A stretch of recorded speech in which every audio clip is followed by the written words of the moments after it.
بالله من الشيطان الرجيم بسم الله الرحمن الرحيم اللهم صل على محمد وعلى آل محمد كما صليت على إبراهيم وعلى آل إبراهيم إنك حميد مجيد بسم الله الرحمن الرحيم باب فضائل الصلاة الفصل الأول عن عمارة بن رويبة قال سمعت رسول الله صلى الله عليه وآله وسلم يقول لن يلج النار أحد صلى قبل طلوع الشمس وقبل غروبها يعني الفجر والعصر رواه مسلم وعن أبي موسى رضي الله عنه قال رسول الله صلى الله عليه وآله وسلم من صلى البردين دخل الجنة متفق عليه وعن أبي هريرة رضي الله تعالى عنه قال رسول الله صلى الله عليه وآله وسلم يتعاقبون فيكم ملائكة بالليل وملائكة بالنهار ويجتمعون في صلاة الفجر وصلاة العصر ثم يعرج الذين باتوا فيكم فيسألهم ربهم وهو أعلم بهم كيف تركتم عبادي فيقولون تركناهم وهم يصلون وأتيناهم وهم يصلون متفق عليه تیر دو احادیثو کې مو ولوسته چې منځ یو بهترین عمل دی او د منځ د ادایګۍ په دوران کې به دې ته نه ګوري چې جمع ولاړی او ته په ده پسې منځ کوم او په ده پسې نه کوم لہذا چې مسلمان یو دا کلمه چا ویلي چې لا اله الا الله محمد رسول الله منځ به پسې کوې منځ پسې کوه او د حضرت عثمان رضی الله عنه د هغه واقعه مو ولوسته چې حضرت عثمان رضی الله عنه خلاف چې خلک راوته وو نو په هغې دوران کې یو صاحب عبید الله بن عدي بن الخيار وی چې د مانیکه هغه وی چې د حضرت عثمان خواله ورغلم او ورته مې وویل چې زمونږ خو دغه وشو دا امام چې دی نو هغه کس دی کوم چې ستا په قتل پسې راغونډ کړي دي خلک نو په هغه پسې مونږ کوو که څه چلو نو حضرت عثمان راته ووایي چې مونځ خو ښایسته عمل دی چې څوک یې کوي مونځ ورسره کوئ خو چې کوم د ګناه کار کوي په هغې کې د چا څه ملګرتیا مه کوئ دا اوس چې مو کوم حدیث ولوستو دا درې احادیث په دې کې د سحر د مونځ د ماښام د مونځ او د ماسخوتن د مونځ خصوصي اهمیت او د هغې فضیلت ذکر دی د دې فضایل چې دي نو هغه په دې حدیثو کې درې ذکر شو یو دا چې د سحر مونځ د نور د راختو نه مخکې او د ماښام مونځ د نور د پریوتو نه مخکې د نور د پریوتو نه مخکې کم مونځ دی یعنې مازدیګر مونځ ځکه چې نور پریوتي بیا خو د ماښام مونځ دی نو رسول الله صلی الله علیه وسلم فرمایي چې کم سړی د سحر مونځ په پابندۍ کوي او د مازدیګر مونځ په پابندۍ کوي نو دا سړی جهنم ته نشي ننوتی وجه سره وجه دا ده چې د سحر مونځ د غفلت ټیم دی دې کې سړی ودی که اوس تاسو کور ته لاړ شئ نو په کور کې به تاسو ووینئ چې دا د تیرچمیر ګډان چې دي دا چینجي دا پراته دي او د ځانه خبر هم نه دي نو د سحر مونځ د غفلت ټیم دی نو په دې ټیم کې چې کوم سړی مانځه ته راپاڅي او د مانځه اهتمام کوي کومه زنانه کوم نارینه دا د سحر مانځله په وخت باندې جومات ته ځان رسوي یا په کور کې زنانه په وخت باندې خپل مونځ کوي د دې مطلب دا دی چې دا زنانه د دې سره د مونځ اهمیت شته دا نارینه د دې سره د مونځ اهمیت شته یا د مازدیګر مونځ کوي نو د مازدیګر په مونځ کې عموما خلک کارونه کوي مزدوریانې کوي دغه شان دکانداریانې کوي تجارتي کارونه کوي د خپل د تجارت د ځای نه خپل کورونو ته روان نو په دغه ټیم کې هم دام د غفلت ټیم دی نو په دې کې چې سړی کله کور ته راځي نو اکثر ته مونځ قضا کېږي یا ته رسته کېږي یا ته ناوخته کېږي. نو چې په دا د مازدیګر مونځ یو سړی په ټیم باندې کوي د دې مطلب دا دی چې دی د مونځ پابند دی. نو دا دوه مونځونه د سړي د مسلمانۍ هغه ترمامیټر دی په دې باندې پیژندل کېږي چې د ترمامیټر کم ځای باندې تاویږي. نو رسول الله صلی الله علیه وسلم فرمایل چې کوم سړی د سحر مونځ او د مازدیګر مونځ په پابندۍ باندې کوي د دې مطلب دا دی چې دا د مونځ پابند دی نو په دا ورته نشي ننوتی.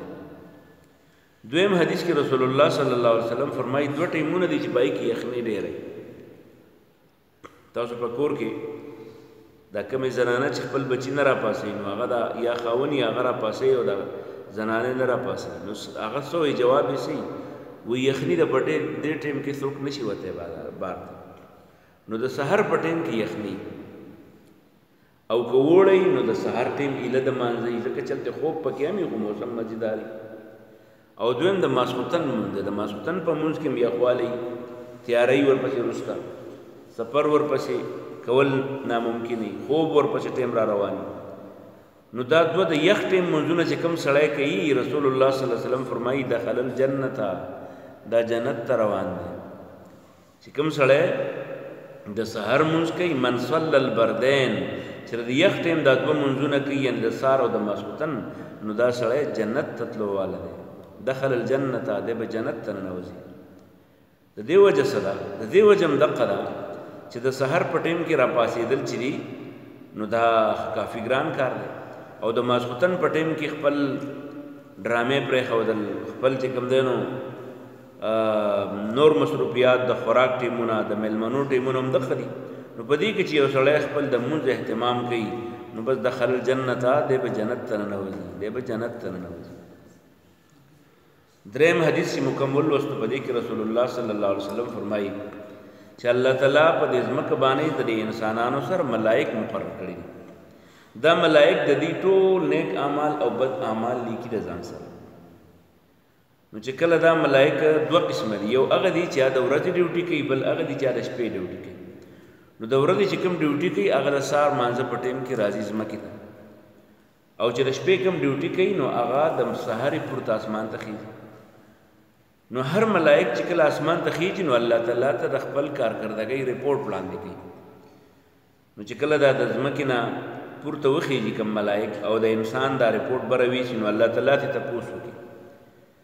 څنګه رالی نو هغه وایي او رالم نو څنګه وایي سړی دې څنګه پرېښود نو چې څنګه یې پرېښی هغه شان یې ورته ووایي چې کوم سړی په دې وخت کې یا کومه ښځه ده پرته ده یا سړی دی هغه پروت دی او په من لرګو باندې نه ګرمېږي نو الله تعالی ته ووایي ډېر خواري پې وشوه خو د پاسېدو نه نو بس هغه ته د هغه رپورټ هغه شان میلاو شي. او چې کوم سړی ملائک راتو او په دغه ټیم کې په مانځه ولاړو لمونځ یې وکړو او یا کوم ملائک راکوزېدو او هغه هم دی چې ولې انتظار کوي چې ورې او دا ملائک چې تر څو د سحر دا ډیوټي نه ختمه شوي د هغې پورې نه ځي پورته ناسي ورته چې ورې دا سنډه به راپاسي ورې دا ترچمیر دغه چې دي نو دا چینجي به راوړقي چې نور راوخېږي نو د سهار د مونځ ټیم ختم شي چې ختم شي نو بیا دې ملائک پورته روان شي د هغې پورې ورته دا ملائک ناسي چې ورې اوس به راپاسي اوس به راپاسي چې راپا نه سي نو بس ملائک دې پورته روان شي بره الله تبارک وتعالی ته د هغه رپورټ نیل میلاو شي. نو گویا د سحر مونځ او د مازدیګر مونځ دا دواړه ملائک ولیکي. که ملائک چې راکوز شي نو هغې هم ځان څه ولیکي چې زه ځمکې ته په داسې ټیم کې رالم چې صاحب په مانځه ولاړ او چې کوم پورته روان دي هغه هم ولیکي چې زه پورته ختم نو د مونځ نو ډبل انټري وشي ډبل انټري هم په کاته بک کې او هم په کیش بک دواړو کې د هغې انټري وشي. او چې کوم سړی دغه شاني یا کومه زنانه دغه شاني چې هغه پراته یي او د خوب نه پاسي نو د هغې متعلق داسې وشي چې کوم ملائک راشي هغه هم ولیکي چې بس الله هم پاک او دربار هم پاک او چې کوم پورته دي هغه هم ولیکي چې الله هم پاک او دربار هم پاک. ښه دي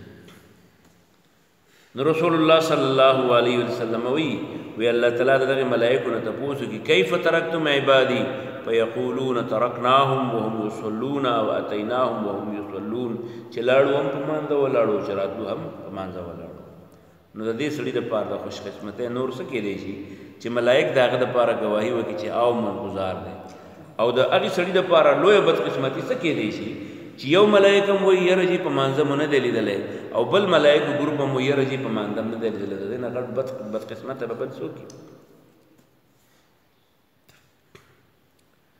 باب د فضائل الصلاة په بیان د فضائلو د مانځه کې. الفصل الاول اولنی فصل کې کوم حدیث دی نو اولنی حدیث دا دی عن عمارة بن رویبہ، دا عمارة بن رویبہ نه روایت دی قال دی وی سمعت رسول الله صلی الله علیه و آله وسلم ما د رسول الله صلی الله علیه وسلم نه اوریدلی دی یقول ویل وی لن یلجا نشین نوته النار ورتا احد اغه سړی صلی چې هغه مونځ کوي قبل طلوع الشمس د نور د راختونه مخکې وقبل غروبها او د نور د پریوتونه مخکې، یعنی الفجر والعصر یعنی د سار او د مازدیګر مونځ. رواه مسلم، دا حدیث مسلم کتاب کې امام مسلم نقل کړی دی. وعن ابي موسى رضی الله عنه، د حضرت ابو موسی نے روایت دی رضی الله عنه قال دی وی چې قال رسول الله صلی الله علیه وسلم، رسول الله صلی الله علیه وسلم فرمایلی دي من صلی البردین چا چې د یخ ټیم دواړه منځونه وکړه دخل الجنه دی به جنت ته ننوځي. د یخ ټیم منځونه کم کم دي د سحر او د ماسخوتن. متفق علیه، دا حدیث امام بخاری په بخاری کتاب او امام مسلم په مسلم کتاب دواړو کې نقل کړی. وعن ابي هريره، دا حضرت ابو هريره رضی الله عنه نے روایت دی قال دی وی چې قال رسول الله صلی الله علیه وسلم، رسول الله صلی الله علیه وسلم فرمایلی دي یتعاقبون نمبر په نمبر را دي فیکم تاسو خواله ملائکۃ ملائک باللیل د شپې په ټیم کې و ملائکۃ او سم ملائک بالنهار د ورځې په ټیم کې ويجتمعون او دواړه یو ځای کېږي په صلات الفجر و صلات العصر د سحر او د مازدیګر په منځونو کې دواړه قسم ملائک موجود دي. ثم يعرج بیا پورته خیږي اسمان ته الذين اغه ملائک باتوا فيكم چې هغې ستاسو سره شپه تېره کړي فيسألهم نو تپوس دې وکړي د هغې نه ربهم د هغې رب وهو حال دا دی چې دا الله په خپله باندې اعلم ښه پوهیږي بهم د دې د کارکردګۍ نه. خو بیا هم تپوس د ملایکو نه کوي د فخر په طور چې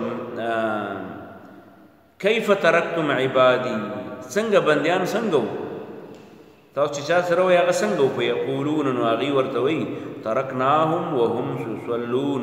موږ چې اوس راتلو هغې مونځ کوو واتیناهم وهم یصلون، او چې کله یې خواله لاړو هم په مانځه باندې ولاړو. الله نه به دعا غواړو چې الله تعالی زمونږ په خپله زمونږ کورونه زمونږ دوستان زمونږ خپلوان شاګردان ټول په داسې حالاتو کې د الله تعالی د ملایکو سره میلاویږي چې دوی په مانځه باندې. واخر دعوانا الحمدلله رب العالمین. ربنا تقبل منا انك انت السميع العليم وتب علينا انك انت التواب الرحيم.